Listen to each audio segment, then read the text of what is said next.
Okay, so welcome to the microwave measurement. We learn here the microwave power measurement. So there are the types of a microwave power. Okay, so generally we say that a measurement is to be done either using a meter, frequency meter, power meter, and all. So similarly, we have a technique for the measurement of the power. So then we have three types of a power measurement. One is about, we can say that is about a measurement of a low power. Okay, measurement that is about a measurement of a low power. That low power is nothing but what? 0.01 milliwatt to 10 milliwatt. That is about the power measurement here. Okay. So then we have another topic that is about the measurement of a medium power.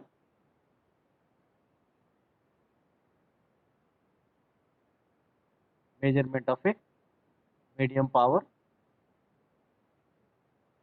That medium power is about what? 10 milliwatt, 10 watt. Then another one is about a measurement of high power.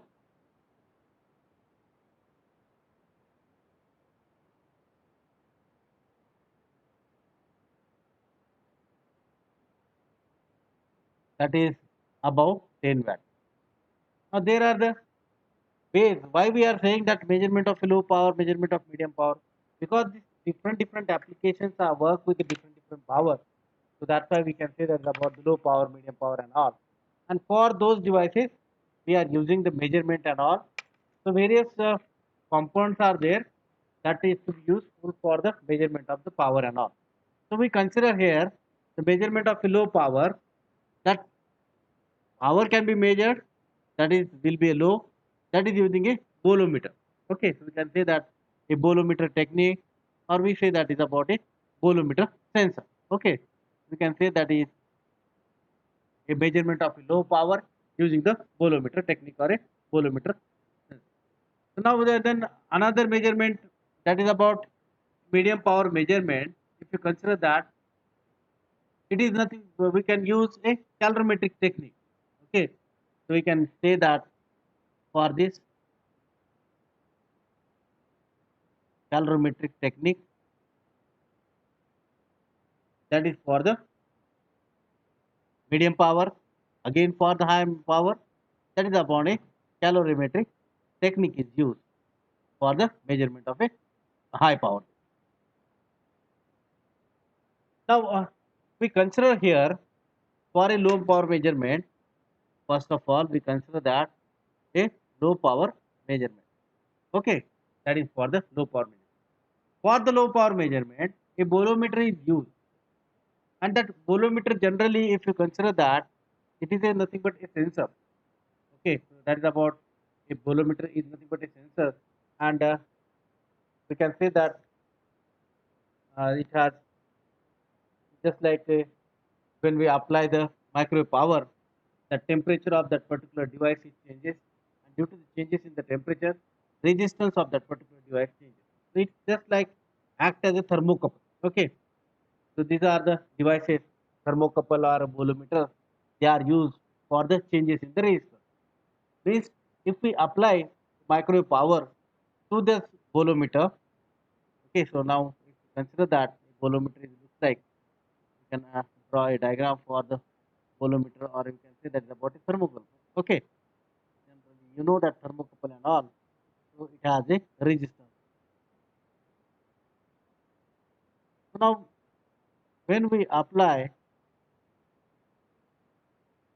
there is this one, microwave power,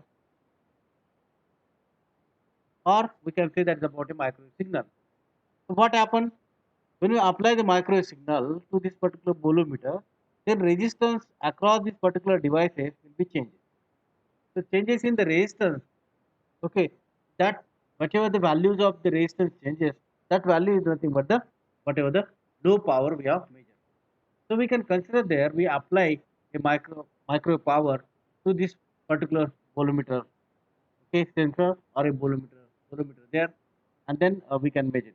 Now, so to understand that how this bolometer works, we need to consider that, okay, one balanced diagram. Okay, we can consider that a diagram for that balance power measurement for this particular waveguide. Generally, this how this volumeter works. We apply that particular science. Generally, it is to be kept in the waveguide. We can consider that one is about your waveguide now. Okay, we have a waveguide here. This is about our waveguide, and then a bolometer is placed inside the waveguide here. Bolometer is placed inside the waveguide.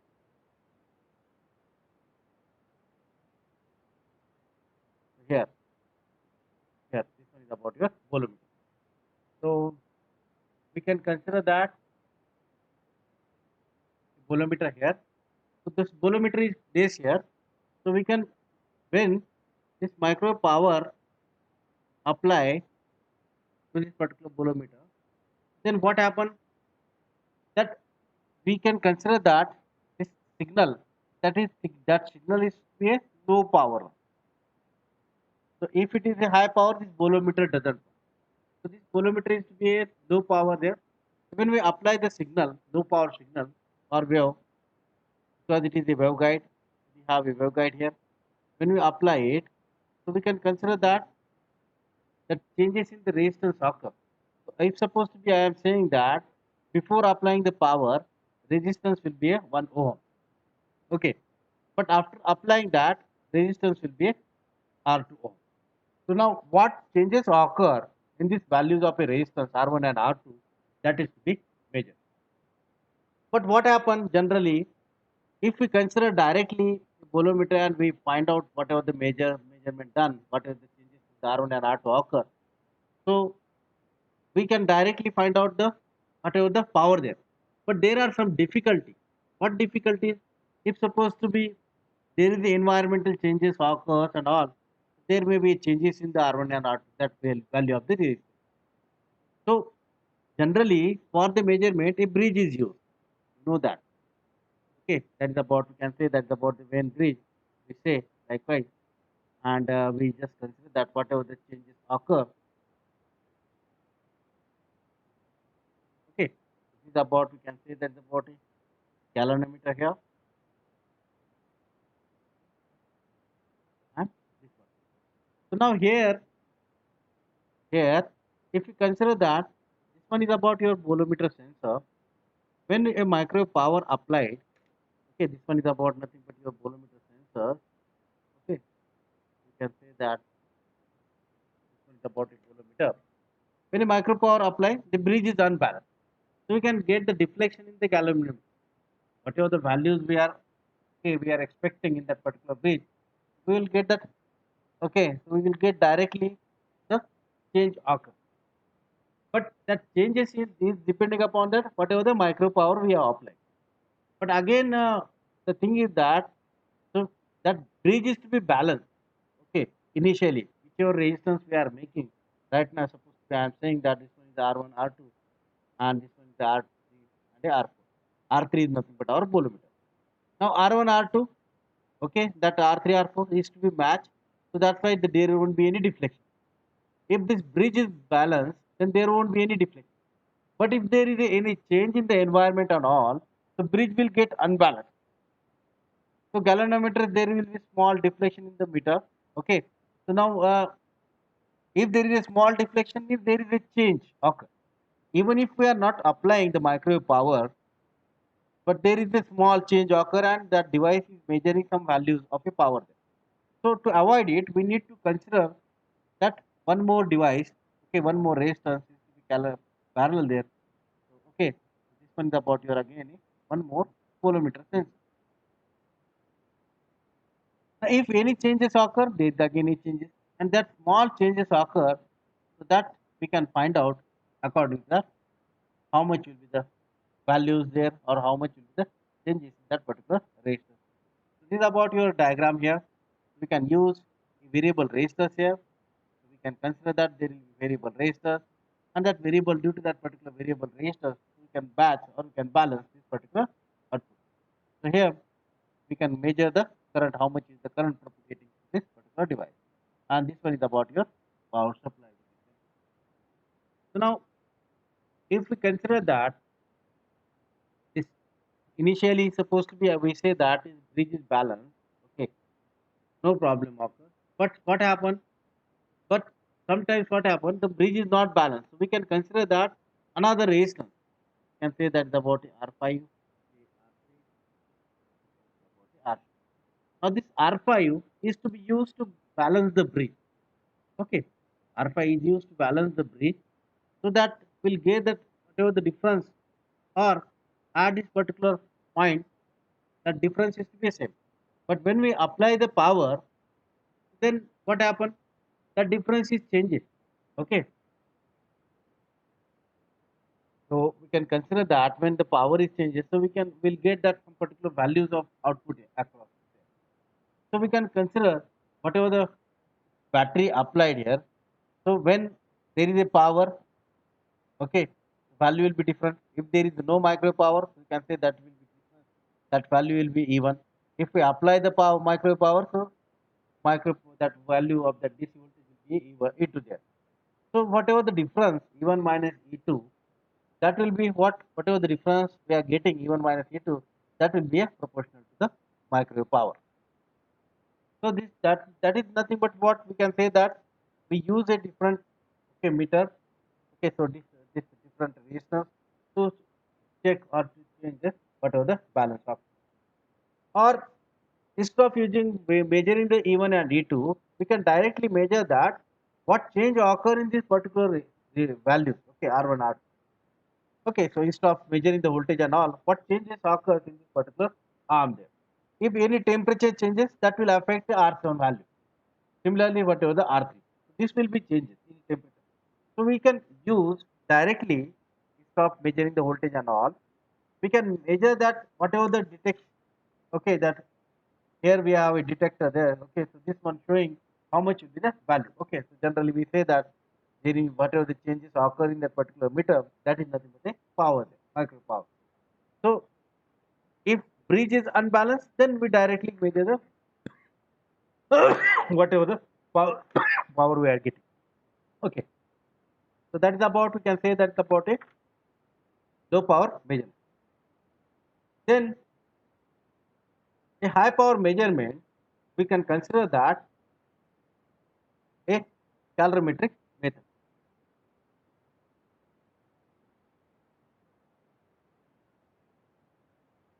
High power measurement, that, sorry, we have forgot about medium power. Medium power.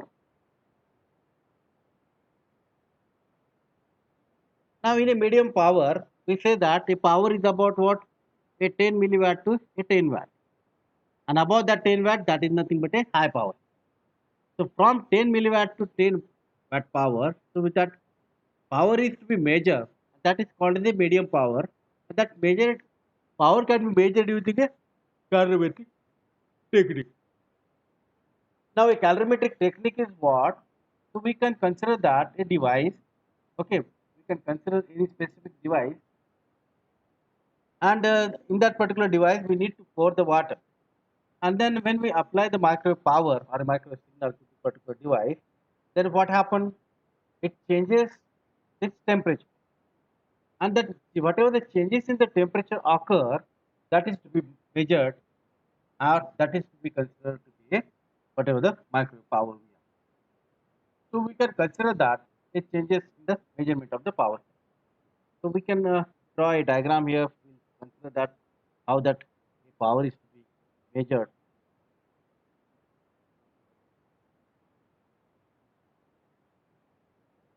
Here we have a sensor here. Okay, nothing but we have a bridge here. Or you can say that the body balance bridge, right? You can consider that the body balance bridge here. Another sensor we can consider. Okay, so we can consider that the signal is propagating to it, or you can say that we have a microwave power applied. But so when your signal is applying, at the same time there is a changes in the, what we can say, there will be a changes in the temperature. Okay, that changes in the temperature that can be measured.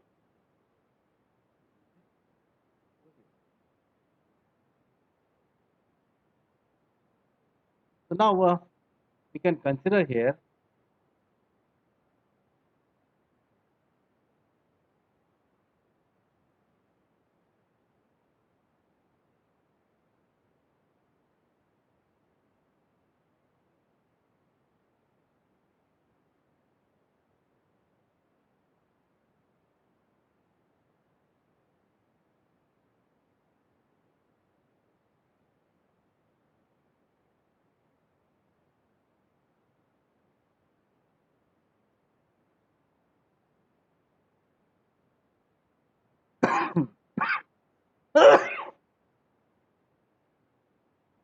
Now here we can consider that the input load.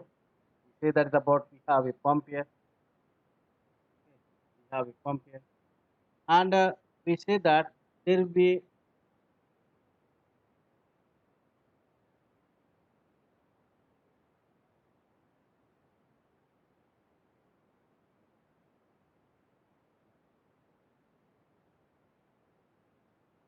okay, it's about heat is there generated from this particular pump and all, and we measure that whatever the change occurs across this particular, we have,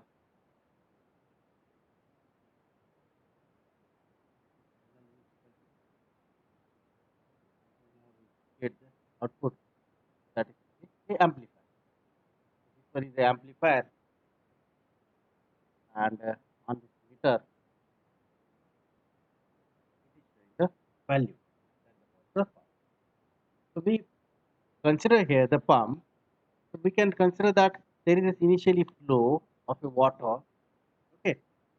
So when it is, or any liquid or anything else is to be considered, through the pump it is moving. Okay. So then what happened? Because it is moving through this. So now there is a there is a device, or you can say the sensor, and when it is moving through this particular sensor, so it has some particular temperature. Okay. You can say that there is a small variation in the temperature, or again when it will reaches here, so it will be moved like, and we can say that there is again a device, so we can consider that the temperature for this particular device, or we can say that a comparison of this particular devices. So now it, you can say that input is applied here. Because of that, is about a water or any liquid is flowing. When a micro power change of, okay, micro power applied to this particular sensor, what happened? So that heat is, okay, that because of that your liquid or water, whatever the molecules are there, that will be, that that will changes the temperature, and because of that your sensor, okay, changes its temperature. The variation in the temperature occurs in the particular temperature, or you can say that because of that input, that power, okay, whatever the power we say that applied, that will be changes. We can consider that the changes in the power. So we can directly measure whatever the changes occur in the particular temperature, what is the power. Or if it is difficult there, you just consider that a simple waveguide. Okay, we have a waveguide here.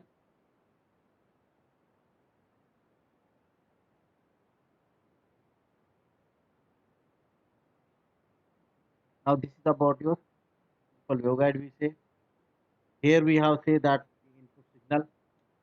Now if we consider here, cut the waveguide, and if we provide the input water or input liquid, okay, and here it's flowing likewise, flows through the waveguide, and here we measure the temperature of that whatever the liquid we have. When a micro power, okay, propagating through this particular liquid or a water. So then water get heated. So we will get the temperature again here. So difference in this particular temperature here we have see that like right now this is about our yogurt. Okay, so now power is flowing through the micro power swing propagating field. This one is the temperature input and this is about the temperature. This water flowing, so initially water has some particular temperature or liquid has some particular temperature.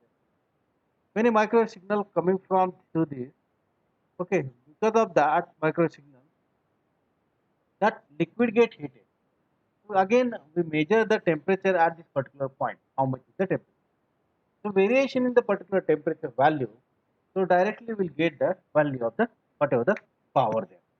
So that is we can say that a measurement of a power, or we can say that a measurement of it. This one we can say that medium power, or this one can be used for the high power measurement. Generally, this power measurement, okay, we can use for the medium power or as well as high power there. This one is used only for the exchange, whatever the temperature changes occur in that particular thing. So then what happens?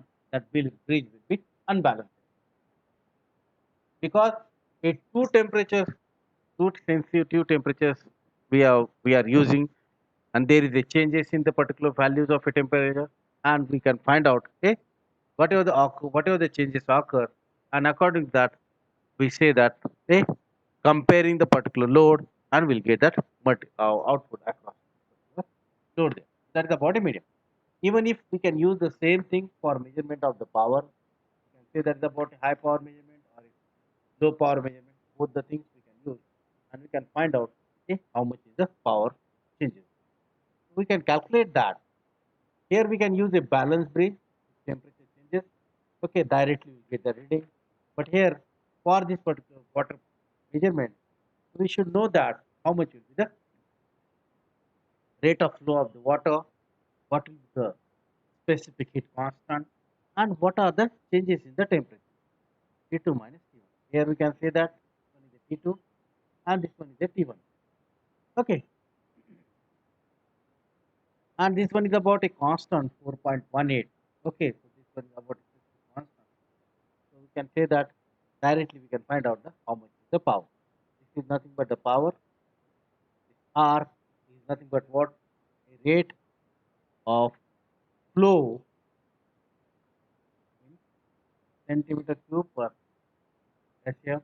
Okay, or you can say that K is equal to specific heat.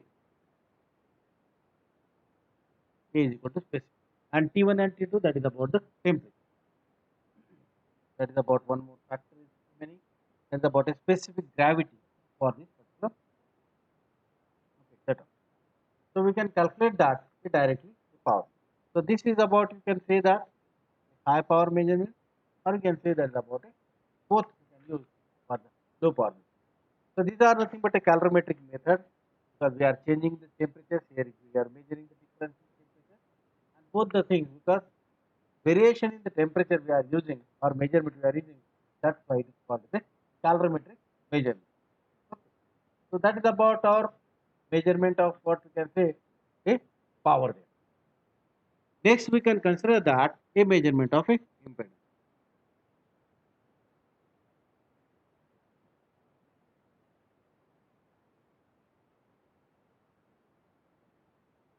So now, in a measurement of impedance, how much will be the impedance for the device under test? Okay, that is to be measured. Device under test means what? Whichever the device where we are connecting to our setup. Okay, and for the particular setup, we need to measure the impedance. So generally, we can consider that a impedance measurement. So impedance measurement means we can consider a slotted section with a probe carriage, and whatever because of that particular device connected, how much is the reflection occur, or due to connecting that particular component, what will be the reflection occur, and according to that reflection coefficient, we can find out the unknown impedance. So that's why we can consider the device under test, and then device under test is used to measure the for that particular device. We can measure the how much is the impedance of that particular device. So now we can consider that impedance measurement.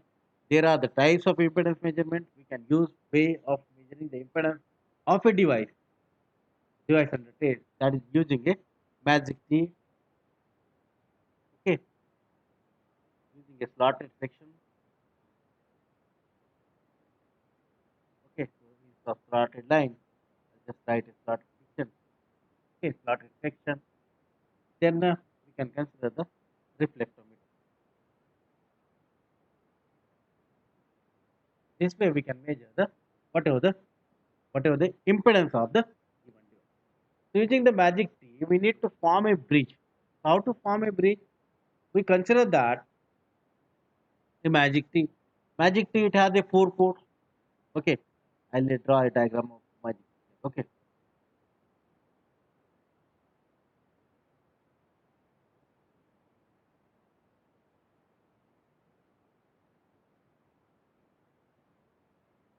so this is about your main waveguide. Okay, for the main waveguide, small extension.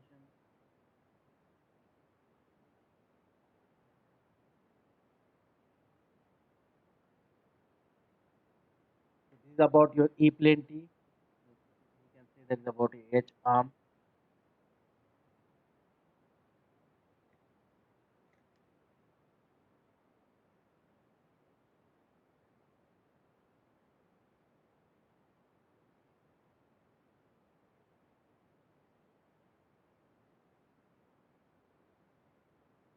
So this is about your E arm. Okay, this one is about E arm and this one is about a H arm. Now, for the main waveguide, as we know that, so whichever the arm we have, that is the arm 3 or arm 4. Okay, the arm and the fourth arm. Both the arms, if you consider that, they are isolated to each other. Okay, so arm 3 and arm 4, these are isolated to each other. So we consider that port, and for this given particular port, what will be the impedance for this particular port there? So we have considered for a particular device, we say that this is nothing but a port 1, port 2, and this one is a port 3 and a port 4. So port 3 and port 4 isolated here, but port 1 and port 2, okay, this one is nothing but our main arm. So we consider here, we connect for this particular device, we connect a standard impedance. I'll redraw again.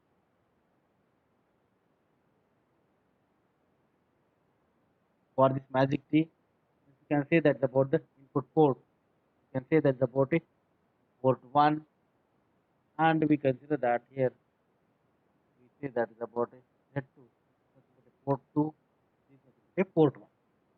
We consider here standard variable impedance.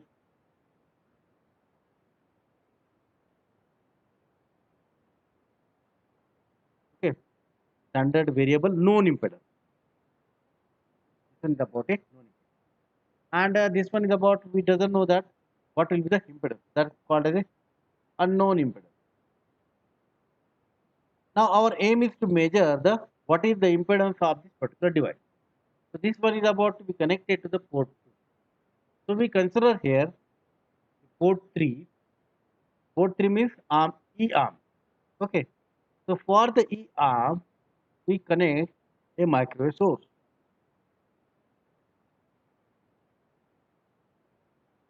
We connect a microwave source or a whatever the microwave signal to this your arm.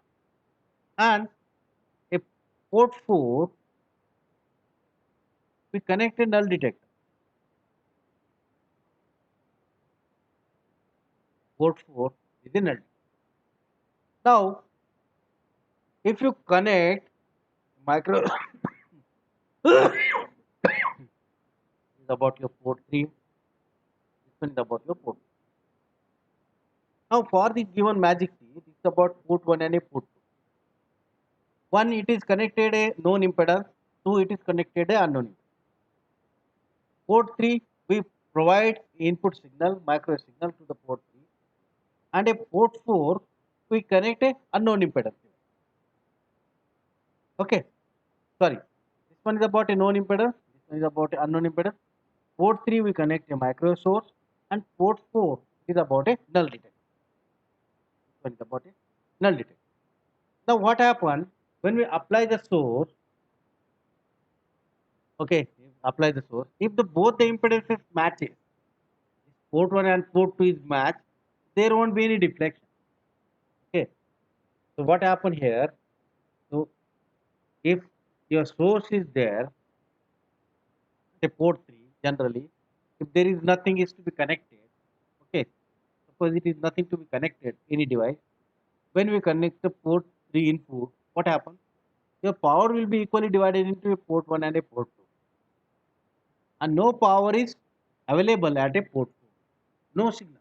If you provide a signal to the port 3, okay, if you provide the signal, magic T, if you remember, if you provide the signal to the port 3, power will be equally divided in a port 1 and a port 2. It is out of phase, okay, equally divided in amplitude, but it is out of phase.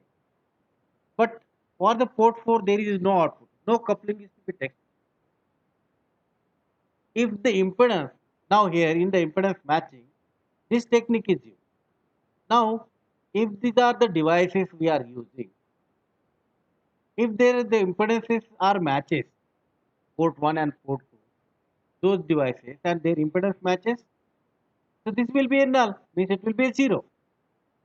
If the impedance doesn't matches to the port 1 and a port 2, then small deflection occurs because reflection comes from that particular port. Now here we have a micro power, okay, we applied the source, okay, source applied to the port 3. If these impedances Z1 and Z2 are same, then there won't be equal. Then there won't be any reflection because those are equal impedance. If these impedances are not equal, then there will be a reflection. Okay, are you getting what I am saying? Micro source is connected to the arm 3. If the Z1 and Z2 are same, then there won't be any reflection. If the Z1 and Z2 is not same, okay, not equal, okay, if that these impedances are not equal, then what happened that there will be reflection. Then reflected power enters to the whatever the detector here, and then bridge will unbalance. Okay, so now our aim is about to use a device in which that bridge is to be balanced. Okay, so we consider here in this case here, if we apply the microwave power to this particular port 3, it will be equally divided in port 1 and a port 2. If these impedances are not equal, this Z1 and Z2 are not equal, so there will be a reflection occur from port 1 and a port 2. Okay, this arm 1 and arm. If okay, then what happened? So then there is about what happened if there is a reflection occur, so there will be a null detector. Okay, so there will be a detection. Okay, there is a small signal occur at this particular port 4. So then it is because it is not matched, then bridge is not balanced. Okay, if that it is matched, then bridge will be balanced and there will be null detector. So our aim is about to consider that, so whatever the changes occur in the particular impedances, and then variation in the impedances, because that whatever the changes in this particular device, Z1 and Z2, it is known now, it is the unknown. Okay, Z1 is known, Z2 is unknown. If signal is there, if it is not matched, there will be reflection, so it deflects something. Okay, there is a deflection occur. Now we need to adjust this Z1. We need to adjust this Z1. This one is a variable detector. Okay, so how to adjust this? We vary this Z1 impedance so that there will be a null detection occur. Okay, so now how much is the variation in that particular impedance takes place? So and where we are getting the null detection, that is nothing but the impedance of the this device. Okay, Simple, if port 3 is the input, power is equally divided to port 1 and port 2. If these impedances are matched, so null detection. If that impedance not match, okay, there is a deflection, okay, no null occur in the detector. So if it is an unknown impedance, means what? Impedance not match. If impedance not match, there will be a reflection. That reflection will come to the port 4. So there is that whatever the null detector will show some value there. No null detection occur. The bridge is not balanced. So our aim is about to balance the bridge. To balance the bridge, so Z1 and Z2 be the same. Right now we doesn't know the what is the value of this Z2. So we vary the Z1 so that we'll get that null at the detector there. Okay, and we'll make the bridge balance so that we'll get that null at this particular detector. So while varying this particular Z1, we are getting a null, and how much is the variation takes place for this particular impedance? That is nothing but the impedance measurement of this particular device. Okay, that is the unknown impedance. So directly we will get the value of a unknown impedance, and that is nothing but that measurement of a unknown impedance is the magic. Then a measurement of a impedance using a plotted line.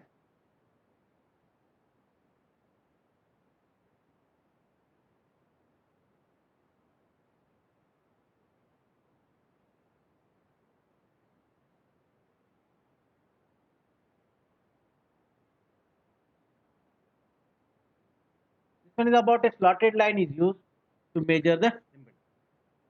Now what happens, because a setup is same, we have a source, after that source, immediately after the source we use isolator,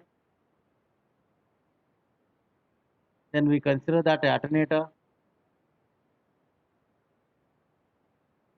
okay, after that alternator directly we consider the slotted line, okay, even we can consider the a frequency meter here, slotted line or a slotted section with a proof carrier. And then after the slotted line we connect a unknown load, unknown impedance, or we can say that is about a unknown load here. Okay, we can consider that a unknown impedance or load, or we can say that is about a shortage. And then this one is about a detector,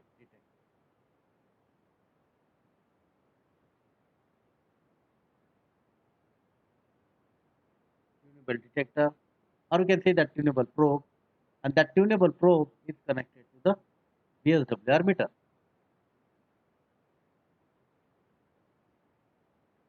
Now the simple, okay, arrangement is the same here.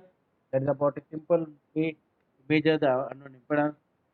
And here we have considered that after the slotted section, there will be a that unknown impedance is connected. Okay, this one is about a unknown impedance is connected after the slotted. Or generally, what happens after the slotted section, we need to connect the detector, or we can say that is about a match termination. Instead of that, we have considered unknown impedance or a unknown load, or we can say that a device under test. And for this particular device, how much will be the impedance that is to be measured. Now signal is propagating. Okay, this is about our source. When it is propagating through this particular slotted line, because that impedance is not matched, because it is unknown, we doesn't know what is the impedance of that particular device. Okay, if that impedance is not matched, then what happens? Reflection occurs. And that reflection occurs means what? Here is a slotted line section we have, slotted section with a probe carriage, and that slotted section will measure the what will be the standing wave there. Because of that reflection, a standing wave occurs. There will be a standing wave, and then because of that standing wave, we can find out how much is the reflection occur. This is the slotted section. So we can measure this reflection coefficient. We can measure the reflection coefficient.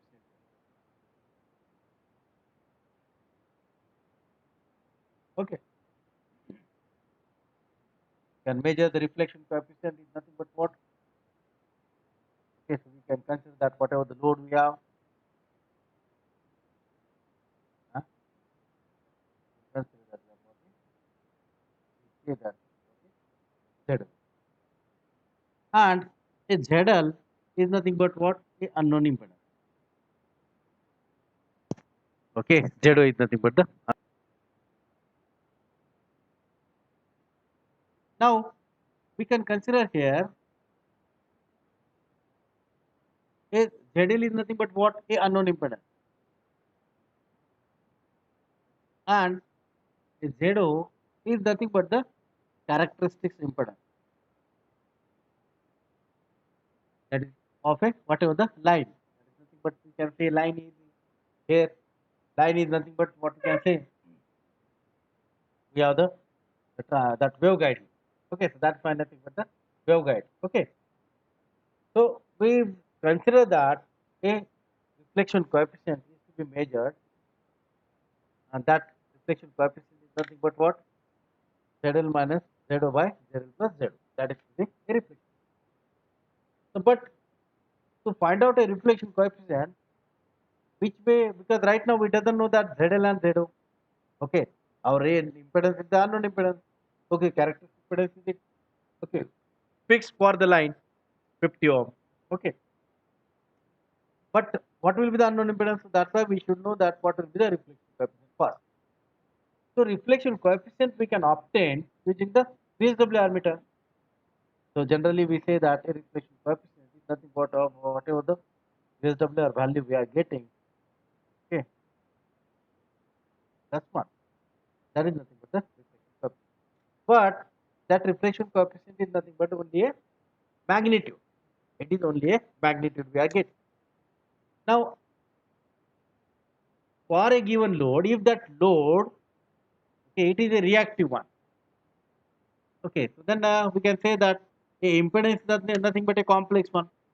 So ZL, we say, is nothing but a complex one. If it is a complex, so it has a magnitude and it has some particular phase. So if it has some particular magnitude and a phase, so similarly we can consider that a reflection coefficient